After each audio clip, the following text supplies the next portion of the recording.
All right, everybody, welcome back to Ether Bandit's Garage. Today we have a little 1948 case VAC in the shop. Now this little unit here I've owned for a couple of years. It's a good little tractor.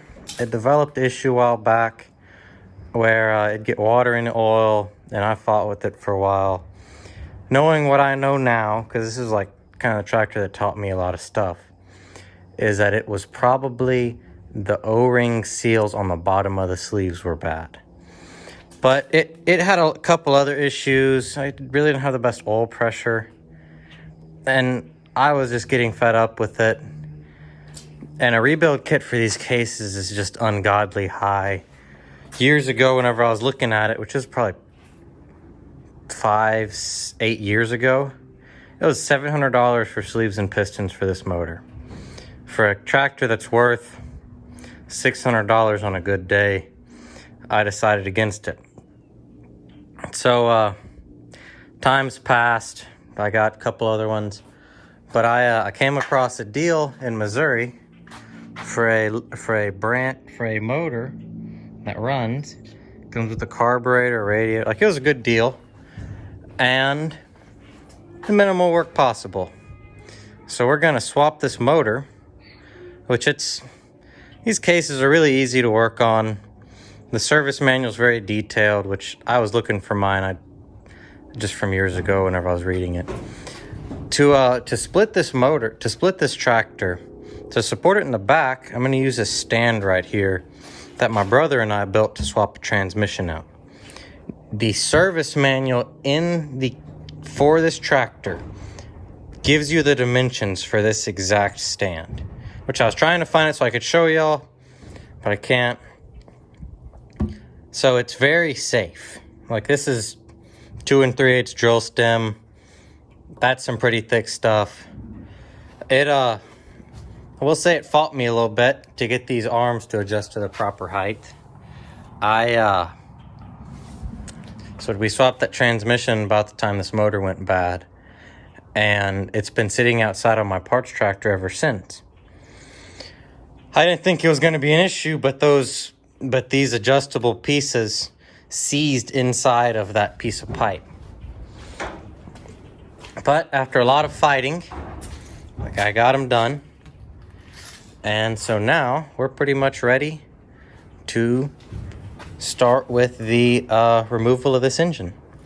So the cool part about these VACs, which at least I think is cool, is to take the hood off.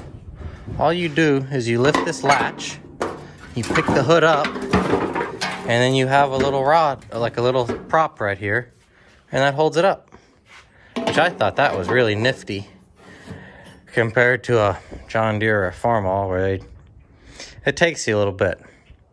So the steps we're going to do to remove this engine is I'm going to pull the starter, temp gauge, take this off, because that little support for the light bracket, and then got to disconnect your alternator wire and oil pressure and fuel, which I robbed the carburetor and distributor off this tractor for a different tractor, but I got 2 good ones on that one, because that was a running motor whenever I purchased it, which was over spring break. And then you just got to do these bolts and this, and then I think we're gonna take the I haven't really decided how I'm going to take the front end off yet. I think I need to put my other tire, which is on that Super C front end. I need to put it on this, so that way I can wheel this around. But I can't decide. I might...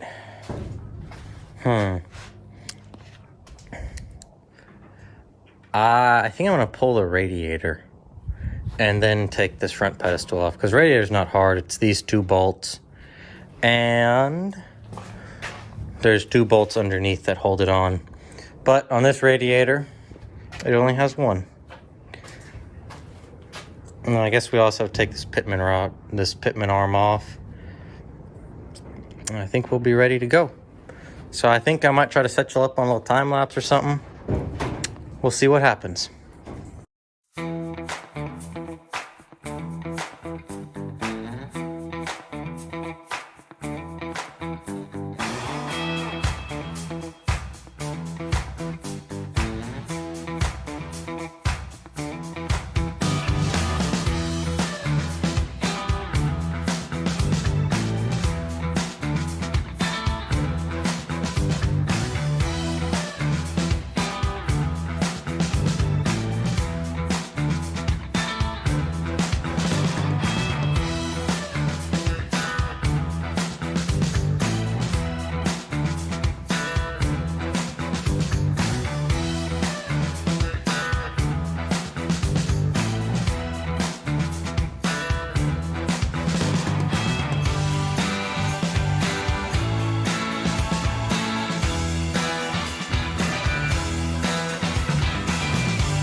All right, everyone. So our strapping situation here is not really ideal. We're mainly just around the manifold. It's gonna sway to one side. This is how, honestly, the other guy pulled the motor out of that motor that I bought. So we're just gonna do this. I have a better way of putting the new motor in, and I tried to do it with this motor, but it just didn't work out. So we're gonna do that. We're gonna see what happens. So I have all the bolts loose, everything's disconnected. You can see there's a gap starting to develop on the motor. Should be pretty interesting here in a second.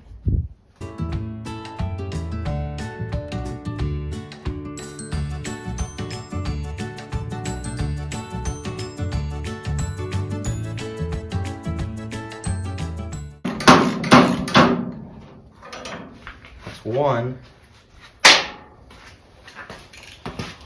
Also, another thing I want to say, if this motor does fall, it's not going to hurt my feelings. I'm just going to not be standing in its way whenever it comes piling down.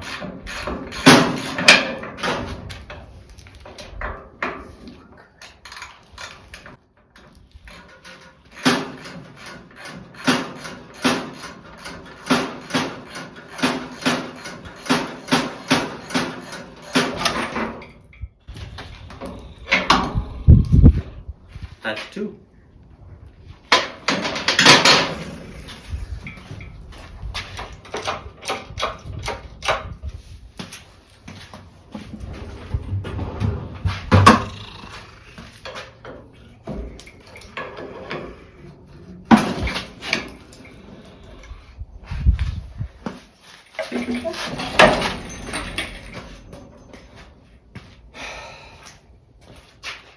There we got it. Couple 4 mud dauber nests in here, but it's about ready to go back together. Get back to you in a little bit.